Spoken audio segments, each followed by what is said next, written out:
তো আমি ফার্স্টে একবার বানিয়েছিলাম চাউ চিকেন, তো আর সেকেন্ড টাইম বানাচ্ছি। তো তার জন্য যে যে উপকরণগুলো লাগবে, ক্যাপসিকাম কুচি, পেঁয়াজ কুচি, গাজর কুচি, বাঁধাকপি কুচি, রসুন কুচি, আদা কুচি আর লঙ্কা কুচি আমি একটু রেখেছি আমার জন্য, মানে আমার ঝাল ঝাল খেতে ভালো লাগে সেই জন্য।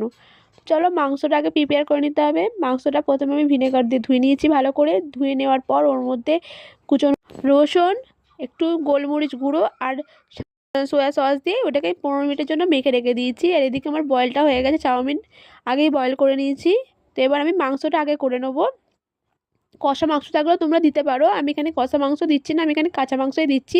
প্রথমে পেঁয়াজ, তেলের মধ্যে একটু আদা কুচি, একটু রসুন কুচি দিলাম, দিয়ে ভালো করে একটু তেলটাকে নেড়ে ওর মধ্যে মাংসটা দিয়ে দিলাম।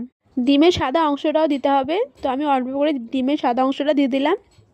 দিয়ে এর মধ্যে একটু পরিমাণ মতো নুন দিয়ে 15 মিনিট এটাকে কুক করতে হবে, মিনিমাম 15 মিনিট লাগবে কুক হতে।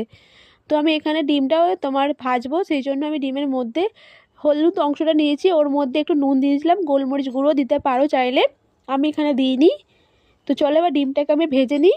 আর হ্যাঁ, ডিমটাকে বেশি গুঁড়ো গুঁড়ো করবে না, তাহলে কি বলো তো চাউমিনের মধ্যে খুঁজেই পাবে না। তো আমি বেশি গুঁড়ো গুঁড়ো করিনি, একটু বড় বড়ই সাইজ রেখেছি। তো এবার ডিমটা আমাদের হয়ে গেছে, চাউমিনটা প্রিপারেশনটা করব। তো তার জন্য কড়াইতে আমি তেল দিয়ে দিয়েছি, তেল দিয়ে একটু রসুন কুচি, পেঁয়াজ কুচি ভালো করে দিলাম, দিয়ে 1 মিনিট মতন কুক করতে না করতে এর মধ্যে সবজিগুলো দিয়ে দেবে। সবজিগুলো বেশি ভাজবে না, তাহলে মুখে পড়লে একটা আলাদা টেস্টটা আসবে না, রেস্টুরেন্টের মতো সেই টেস্টটা আসবে না। তো আমি সেরকমই করেছি, সব সবজিগুলো এক এক করে দিয়ে 2-3 মিনিটের মতন কুক করে ওর মধ্যে আমি সোয়া সস, টমেটো সস আর রেড চিলি সস দিয়েছি। দিয়ে একটু ভালো করে নেড়ে নিয়ে ওর মধ্যে দিয়ে দেবো এই মাংসটা, যেটা আমি আগে থেকে কুক করে রেখেছিলাম। মাংসটা দিয়ে দেওয়ার পর সাথে ডিমটাও দিয়ে দেবো, দিয়ে কিছুক্ষণ নাড়ার পর চাউমিনটা দিয়ে দেবো।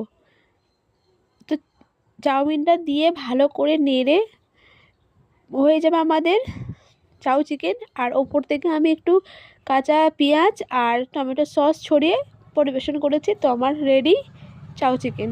তোমরা একবার ঘরে ট্রাই করে দেখো, খুবই টেস্টি খেতে হয়। আমি তো ফার্স্ট টাইম করেছিলাম, খুবই ভালো লেগেছিলো। সেকেন্ড টাইমটাও করেছি, সেকেন্ড টাইমটাও খুব সুন্দর হয়েছে।